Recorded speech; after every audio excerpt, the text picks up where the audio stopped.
अस्सलाम वालेकुम, हाजिर अपने नई वीडियो के साथ। तो आज का हमारा topic class 11 chemistry chapter number 9 chemical kinetics में आज हम पढ़ने जा रहे हैं बेटा मॉलिक्यूलरिटी ऑफ रिएक्शन। ठीक है, तो मॉलिक्यूलरिटी ऑफ रिएक्शन से मुराद है कि बेटा किसी भी केमिकल रिएक्शन के रेट डिटरमाइनिंग स्टेप में कितने नंबर ऑफ मॉलिक्यूल्स जो है बेटा वो टकरा रहे हैं बैक वक्त, इसको कहते हैं बेटा हम मॉलिक्यूलरिटी ऑफ रिएक्शन। ठीक है, तो डेफिनेशन पढ़ते बेटा the number of reacting molecules that collide simultaneously. ठीक है, the number of reacting molecules that collide simultaneously in a rate determining step. ठीक है, तो कुछ केमिकल रिएक्शन ऐसे होते हैं जो कि बेटा सिंगल स्टेप रिएक्शन होते हैं। ठीक है, तो उस रिएक्शन को कहते हैं बेटा हम एलिमेंट्री रिएक्शन। ठीक है, इसके अलावा बेटा कुछ केमिकल रिएक्शन जो होते हैं बेटा वो कॉम्प्लेक्स रिएक्शन होते हैं जो कि एक से ज़ायद स्टेप पर मुश्तमिल होते हैं। मिसाल के तौर पर ये रिएक्शन जो है कॉम्प्लेक्स रिएक्शन 3 स्टेप पर मुश्तमिल है। ठीक है, तो इसमें क्या है बेटा एक स्टेप ऐसा है जिसमें क्या है बेटा हम रेट ऑफ रिएक्शन मालूम करते हैं।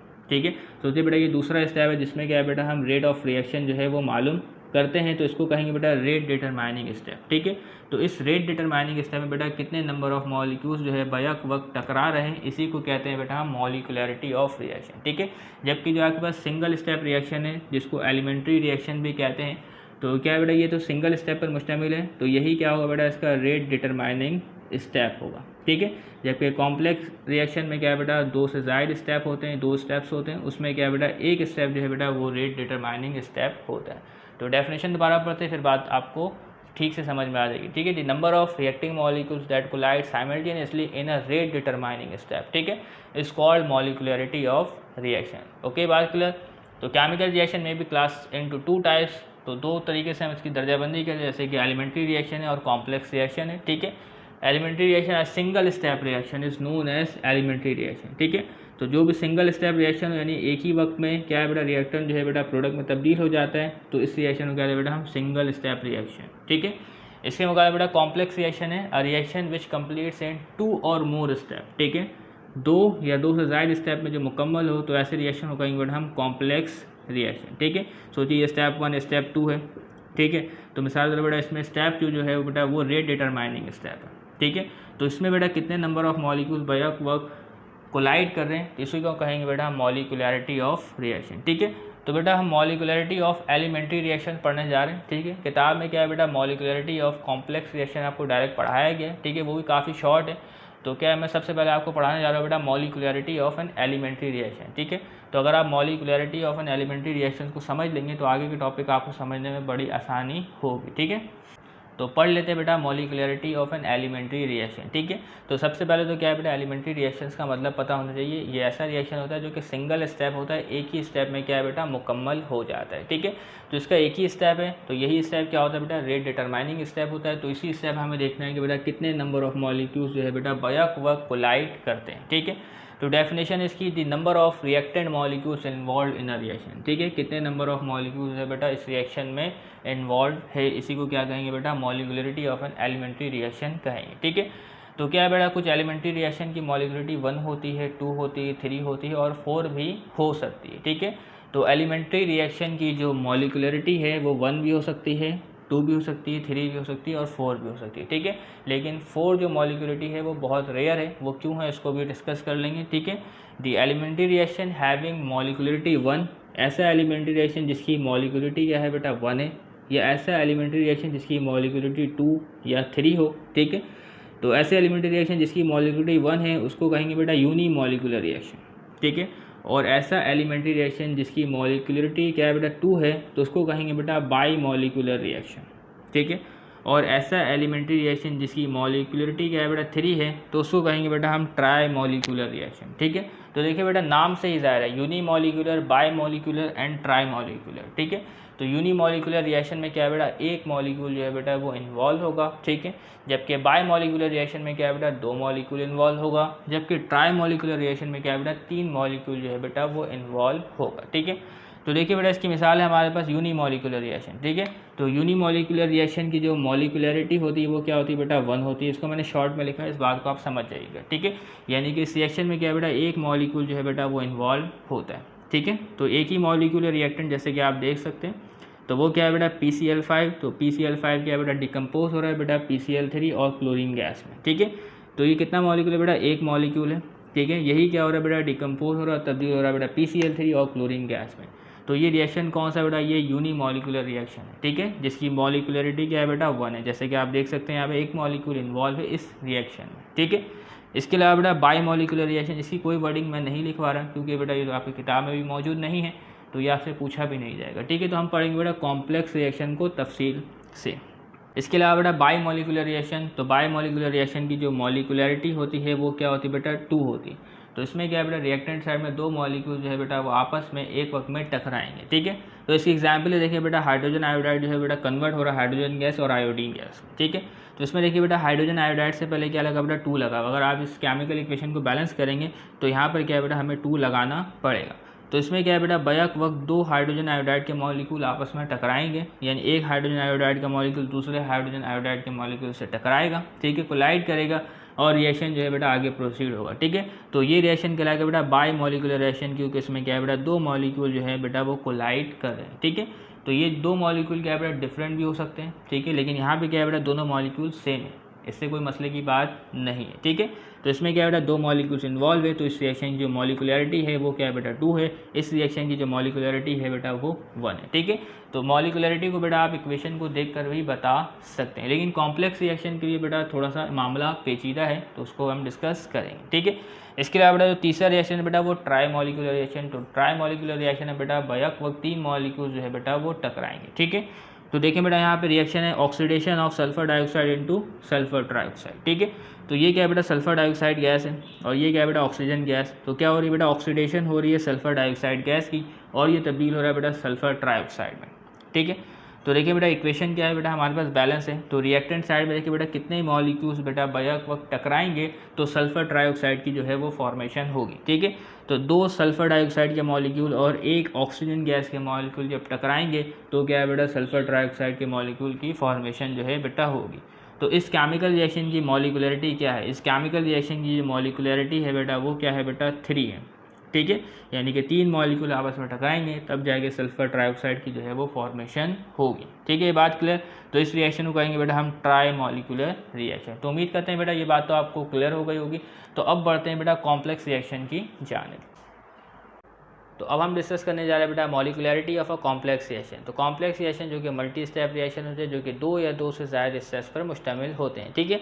तो कॉम्प्लेक्स रिएक्शन के हवाले से बेटा थोड़ा पढ़ लेते हैं बेटा, most chemical reaction are complex reaction. तो ज़्यादातर बेटा जो केमिकल रिएक्शन होते हैं बेटा वो कॉम्प्लेक्स रिएक्शन होते हैं, ठीक है, यानी कि मल्टी स्टेप होते हैं। These occur in a series of steps, ठीक है, ये मुख्तलिफ सीरीज़ ऑफ स्टेप्स से मुश्तमिल होते हैं। इसमें क्या बेटा रिएक्टेंट मुख्तलिफ स्टेप्स से गुजर कर प्रोडक्ट में तब्दील होता है, ठीक है।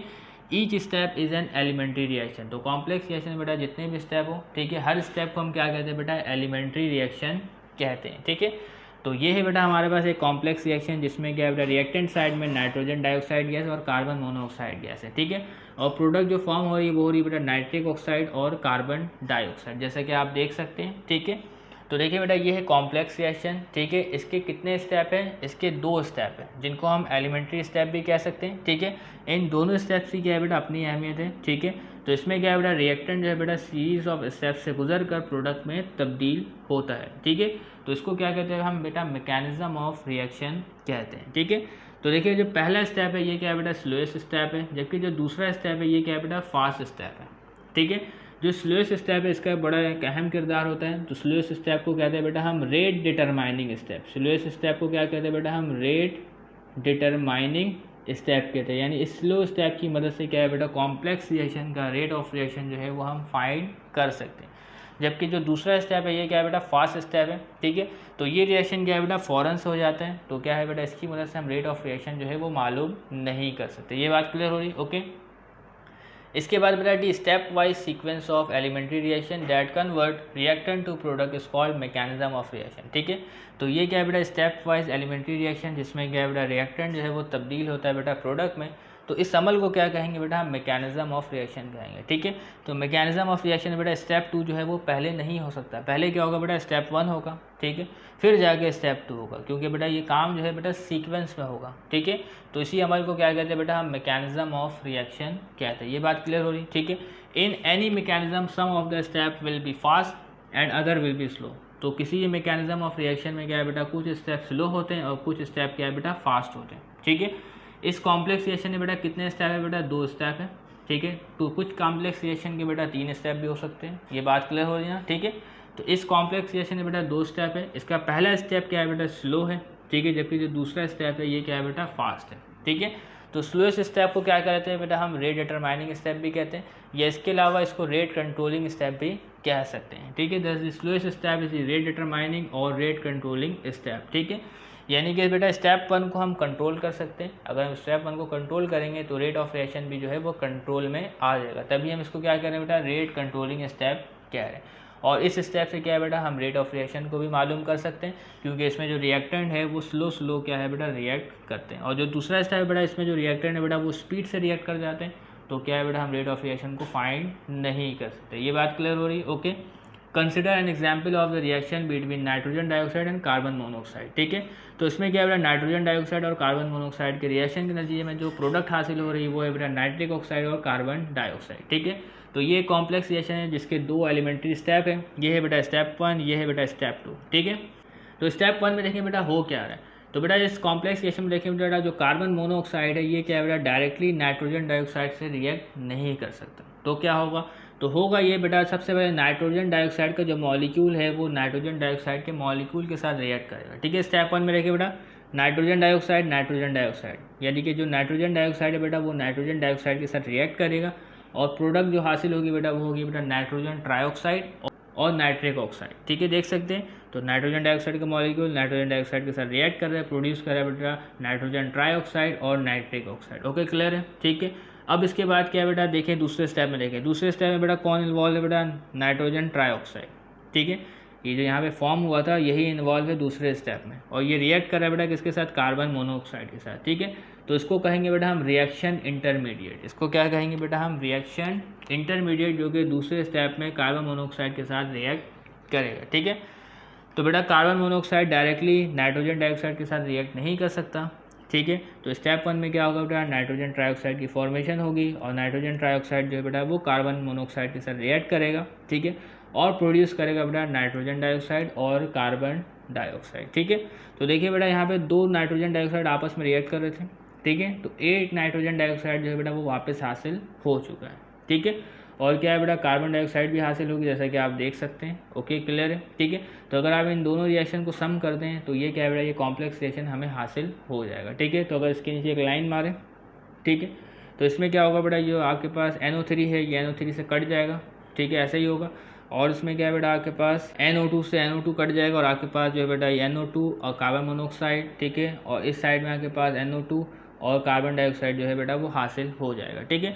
तो क्या है बेटा, इसके 2 स्टेप्स है, पहला स्टेप स्लो है जबकि दूसरा स्टेप फास्ट है, ठीक है। तो क्या है बेटा, इसकी मदद से आप मालूम कर सकते हैं बेटा रिएक्शन की काइनेटिक्स और मॉलिक्यूलरिटी, ठीक है। तो रिएक्शन की काइनेटिक्स किस तरीके से मालूम करेंगे और मॉलिक्यूलरिटी किस तरीके से मालूम करेंगे, इसको देख लेते हैं, ठीक है। तो अगर आपने बेटा रिएक्शन की काइनेटिक्स मालूम करनी है या मॉलिक्यूलरिटी मालूम करनी है तो हमें क्या है बेटा, एलिमेंट्री रिएक्शन पर फोकस करना पड़ेगा, ठीक है। और कौन से एलिमेंट्री रिएक्शन है बेटा, जो कि स्लो होता है, ठीक है, यानी कि जो पहला स्टेप है ये क्या है बेटा, स्लो स्टेप है, ठीक है। तो इस स्लो स्टेप रिएक्शन की मदद से मालूम करेंगे बेटा हम रिएक्शन की काइनेटिक्स और मॉलिक्यूलरिटी ऑफ रिएक्शन, ठीक है। तो above mechanism provide us basic information about kinetics and molecularity of reaction. तो बेटा स्लो स्टेप पे हमें फोकस करना है, किसने फोकस करना है बेटा, स्लो स्टेप रिएक्शन ने फोकस करना है, ठीक है। तो देखिए बेटा स्लो स्टेप रिएक्शन में बेटा 2 मॉलिक्यूल इन्वॉल्व है, स्लो स्टेप रिएक्शन में बेटा 2 मॉलिक्यूल इन्वॉल्व है, दोनों ही है बेटा नाइट्रोजन डाइऑक्साइड, ठीक है। तो इस कॉम्प्लेक्स रिएक्शन की बेटा मॉलिक्यूलरिटी क्या होगी, तो इसकी जो मॉलिक्यूलरिटी होगी वो क्या होगी बेटा, 2 होगी, यानी ये रिएक्शन क्या है बेटा, बाय मॉलिक्यूलर होगा, ठीक है, क्योंकि बाय मॉलिक्यूलर्स के बारे में तो अच्छी तरीके से वाकिफ है। तो आज बेटा इसको आगे पढ़ते हैं। तो K1 and K2 are the rate constant, ठीक है। तो बेटा पहले स्टेप यानी स्टेप 1 का जो आपके पास रेट कांस्टेंट होगा वो होगा K1, और स्टेप 2 का जो आपके पास रेट कांस्टेंट होगा बेटा वो K2, ठीक है। तो K1 and K2 are the rate constant of elementary reaction, ठीक है। इसके अलावा बेटा जो NO3 है ये क्या है बेटा, रिएक्शन इंटरमीडिएट है, यानी कि जब NO3 की फॉर्मेशन होगी तभी वो क्या है बेटा, कार्बन मोनोऑक्साइड के साथ रिएक्ट करेगा। इसके अलावा बेटा दूसरा पॉइंट है step 1 is slow, therefore it must govern the kinetics, ठीक है। तो स्टेप 1 क्या है बेटा, स्लो है, तो इसी के बिहाफ पर क्या है बेटा, हम काइनेटिक्स ऑफ रिएक्शन को जानेंगे। और इसके अलावा बेटा and consider rate determining step, ठीक है। तो स्टेप 1 को हम कंसिडर करते हैं बेटा रेट डिटरमाइनिंग स्टेप, क्योंकि बेटा ये एक स्लो स्टेप रिएक्शन है, इसकी वजह से हम रेट ऑफ रिएक्शन को फाइंड कर सकते हैं, ठीक है। तीसरा पॉइंट है बेटा 2 molecules are involve in the slow step, slow step में कितने मॉलिक्यूल्स इन्वॉल्व है बेटा, 2 मॉलिक्यूल्स इन्वॉल्व है, therefore it is bimolecular reaction. Okay, clear है। इसके अलावा बेटा चौथा point, in the rate determining step only NO2 is involve. ठीक है, तो रेट डिटरमाइनिंग स्टेप यानी स्लो स्टेप में क्या है बेटा, सिर्फ और सिर्फ NO2 के मॉलिक्यूल्स इन्वॉल्व है। ठीक है, the rate of this reaction is independent upon the concentration of carbon monoxide. तो क्या है बेटा, रेट डिटरमाइनिंग स्टेप में सिर्फ और सिर्फ NO2 के मॉलिक्यूल इन्वॉल्व है, कार्बन मोनोऑक्साइड के तो मॉलिक्यूल यहाँ पे नहीं दिख रहे। तो इसका मतलब ये है कि बेटा जो रेट ऑफ रिएक्शन है वो independent upon the concentration of carbon monoxide है। तो कार्बन मोनोऑक्साइड की कॉन्सेंट्रेशन ज़्यादा हो या कम हो, रेट ऑफ रिएक्शन में कोई फर्क नहीं पड़ेगा। ये बात क्लियर हो रही। ठीक है, the kinetics of the reaction is second order. ठीक है, तो इस रिएक्शन की बेटा जो काइनेटिक्स है यानी ऑर्डर ऑफ रिएक्शन है with respect to nitrogen dioxide, वो क्या है बेटा, सेकंड ऑर्डर रिएक्शन है। ठीक है, ये जो आपके पास कॉम्प्लेक्स रिएक्शन है, ठीक है, इसका ऑर्डर ऑफ रिएक्शन जो है बेटा वो सेकंड ऑर्डर है with respect to nitrogen dioxide. ठीक है, जबकि जीरो ऑर्डर है with respect to carbon monoxide. तो जीरो ऑर्डर रिएक्शन ऐसे होते हैं बेटा जिनकी रेट ऑफ रिएक्शन जो है बेटा वो कॉन्सेंट्रेशन पर डिपेंड नहीं करता। ठीक है, तो ये कॉम्प्लेक्स रिएक्शन क्या है बेटा, जीरो ऑर्डर है with respect to carbon monoxide, जबकि सेकंड ऑर्डर है with respect to nitrogen dioxide. यानी इसका मतलब ये है कि क्या है बेटा, अगर आप नाइट्रोजन डाइऑक्साइड की कॉन्सेंट्रेशन में चेंज करते हैं तो रेट ऑफ रिएक्शन में भी तब्दीली आएगी। ठीक है, लेकिन अगर आप कार्बन मोनोऑक्साइड की कॉन्सेंट्रेशन में तब्दीली करते हैं तो रेट ऑफ रिएक्शन पे कोई फर्क नहीं पड़ेगा। ठीक है, the kinetics of the reaction is second order with respect to nitrogen dioxide and zero order with respect to carbon monoxide. ठीक है, तो इसका रेट लॉ हम किस तरीके से लिखेंगे, तो रेट लॉ को तो बेटा हम एक्सपेरिमेंटली फाइंड करते हैं, लेकिन यहाँ पे क्या है बेटा, ये एलिमेंट्री रिएक्शन है। ठीक है, ये क्या है बेटा, एलिमेंट्री रिएक्शन है। तो एलिमेंट्री रिएक्शंस को देखकर भी क्या है बेटा, हम रेट लॉ लिख सकते हैं। ठीक है, तो इसका रेट लॉ लिखने जा रहे हैं, तो रेट लॉ लिखना है ओवरऑल रेट लॉ, तो रेट इज इक्वल टू के। ठीक है, अब क्या आएगा बेटा, मोलर कॉन्सेंट्रेशन ऑफ रिएक्टेंट। ठीक है, तो मोलर कॉन्सेंट्रेशन ऑफ रिएक्टेंट कहाँ से लिखेंगे बेटा, slow step rate determining step से लिखेंगे। ठीक है, तो रेट डिटरमाइनिंग स्टेप बेटा रिएक्टेंट है NO2 और NO2। ठीक है, तो इसको लिखेंगे बेटा NO2 ब्रैकेट। ठीक है, कोफिशिएंट कितना है बेटा, 1 और 1, 1 + 1 2, तो इसके ऊपर लिखेंगे बेटा 2। ठीक है, तो रेट लॉ क्या है बेटा, एलिमेंट्री रिएक्शन से भी हम मालूम कर सकते हैं। ये बात क्लियर हुई, लेकिन ओवरऑल रिएक्शन से बेटा रेट लॉ मालूम नहीं कर सकते। वैसे तो रेट लॉ क्या है बेटा, एक्सपेरिमेंटल पैरामीटर है, लेकिन एलिमेंट्री रिएक्शन से भी क्या है बेटा, रेट लॉ मालूम कर सकते हैं, जो कि मैंने यहाँ पर लिख दिया है। ठीक है, तो यहाँ के बाद जो कॉम्प्लेक्स रिएक्शन है इसका ऑर्डर ऑफ रिएक्शन है, ओवरऑल ऑर्डर ऑफ रिएक्शन है बेटा 2। ठीक है, ये बात क्लियर हो रही। तो order of reaction with respect to nitrogen dioxide second order reaction है, और order of reaction with respect to carbon monoxide zero order reaction है। ये बात क्लियर हो रही। तो उम्मीद करते हैं बेटा मॉलिक्युलरिटी ऑफ अ कॉम्प्लेक्स रिएक्शन के बारे में आपको तमाम बातें क्लियर हो गई होंगी। तो अब हम डिस्कस करने जा रहे हैं बेटा difference between order of reaction and molecularity of a reaction. तो अब हम डिस्कस कर लेते हैं बेटा difference between order of reaction and molecularity of reaction. ठीक है, तो ऑर्डर ऑफ रिएक्शन और मॉलिक्युलरिटी ऑफ रिएक्शन दोनों क्या है बेटा, मुख्तलिफ टर्म्स है। ठीक है, तो ऑर्डर ऑफ रिएक्शन क्या है बेटा, रेट लॉ एक्सप्रेशन है बेटा, कॉन्सेंट्रेशन की पावर का सम ऑर्डर ऑफ रिएक्शन कहलाता है, जिसको हम पढ़ चुके हैं। It is the sum of the power of concentration term in the rate law expression. ठीक है, तो रेट लॉ एक्सप्रेशन में जो कॉन्सेंट्रेशन की पावर का सम है वो कहलाता है बेटा ऑर्डर ऑफ रिएक्शन। ठीक है, जबकि मॉलिक्युलरिटी क्या है, मॉलिक्युलरिटी ये है कि बेटा it is the number of reacting molecule simultaneously. ठीक है, यानी कि एक वक्त में कितने मॉलिक्यूल्स आपस में कोलाइड कर रहे हैं, टकरा रहे हैं, रिएक्ट कर रहे हैं, इसको क्या कहते हैं बेटा, हम मॉलिक्युलरिटी कहते हैं। ठीक है, लेकिन इसके अलावा बेटा रेट डिटरमाइनिंग स्टेप में, किसने बेटा, rate determining step of elementary reaction में। ठीक है, इसको अभी हम पढ़ चुके हैं, ये बात भी क्लियर हो गई। इसके अलावा बेटा जो ऑर्डर ऑफ रिएक्शन इसको हम एक्सपेरिमेंटली फाइंड करते हैं, जबकि जो मॉलिक्युलरिटी है बेटा ये थ्योरेटिकल कंसेप्ट है। ठीक है, बैलेंस केमिकल इक्वेशन को देख के मॉलिक्युलरिटी ऑफ रिएक्शन को मालूम कर सकते हैं। जैसे कि मिसाल पे हमारे पास बेटा हाइड्रोजन आयोडाइड की डिकम्पोजिशन हो रही है बेटा हाइड्रोजन गैस और आयोडीन गैस में, इक्वेशन को बैलेंस करें, बैलेंस हो गया। ठीक है, तो ये क्या बेटा एक सिंगल स्टेप रिएक्शन है। ठीक है, सिंगल स्टेप एक स्टेप में हो जाता है, तो इसकी मॉलिक्युलरिटी क्या होगी, इसकी मॉलिक्युलरिटी होगी बेटा 2। ठीक है, तो जो सिंगल स्टेप यानी एलिमेंट्री रिएक्शन होते हैं, ठीक है, उसका रेट लॉ भी बआसानी मालूम किया जा सकता है। तो ठीक है, तो एलिमेंट्री रिएक्शन की जो मॉलिक्युलरिटी होती है वही इसका ऑर्डर भी होता है। ठीक है, तो अगर इसका रेट लॉ अगर हम बताएं वो क्या होगा, इसका रेट लॉ होगा हमारे पास, ठीक है, इस तरीके से होगा, इसके ऊपर 2 आएगा। ठीक है, यानी कि ये एक सेकंड ऑर्डर रिएक्शन है with respect to hydrogen iodide. ठीक है, तो एलिमेंट्री रिएक्शन का रेट लॉ बआसानी हम लिख सकते हैं इक्वेशन को देकर, सिर्फ और सिर्फ एलिमेंट्री रिएक्शन के लिए मैं कह रहा हूँ, ठीक है। वैसे तो ऑर्डर ऑफ रिएक्शन को हम एक्सपेरिमेंट से फाइंड करते हैं। इसके अलावा बेटा जो ऑर्डर ऑफ रिएक्शन है इसकी जो वैल्यू है वो फ्रैक्शनल भी हो सकती है, ये भी आपको बताया था, ठीक है। जबकि जो मॉलिकुलरिटी ऑफ रिएक्शन है इसकी वैल्यू हमेशा होल नंबर होगी, ठीक है। वो क्या होगी बेटा 1 2 3 इस तरीके से, ठीक है। ये बात क्लियर हो रही, क्योंकि कभी तो ऐसा हो नहीं सकता कि हाफ मॉलिक्यूल रिएक्शन में हिस्सा ले, हाफ मॉलिक्यूल टकराए। हमेशा जब भी मॉलिक्यूल टकराएगा, कोलाइड करेगा, हमेशा एक मॉलिक्यूल टकराएगा या 2 मॉलिक्यूल टकराएगा या 3 मॉलिक्यूल जो है बेटा वो कोलाइड करेगा, यानी कोलिजन करेगा। इसके अलावा बेटा चौथा डिफरेंस है बेटा ऑर्डर ऑफ रिएक्शन की वैल्यू 0 भी हो सकती है, ठीक है। जबकि मॉलिकुलरिटी है वो 0 नहीं हो सकती। 0 होने का मतलब ये है कि बेटा कोई भी मॉलिक्यूल नहीं टकरा रहा, ठीक है। तो मॉलिकुलरिटी क्या है बेटा 0 नहीं हो सकती, ये हमेशा 1 2 3 4 भी हो सकती है, लेकिन जो 4 मॉलिकुलरिटी वाले रिएक्शन होते हैं वो बहुत ही रेयर होते हैं, वो इतने हो नहीं पा रहे होते हैं, ठीक है। तो उम्मीद करते हैं बेटा difference between order of reaction और मॉलिकुलरिटी ऑफ रिएक्शन आपको समझ में आ गया होगा। तो तब तक के लिए ज़्यादा दीजिएगा, चैनल को सब्सक्राइब कीजिएगा। अल्लाह हाफिज़।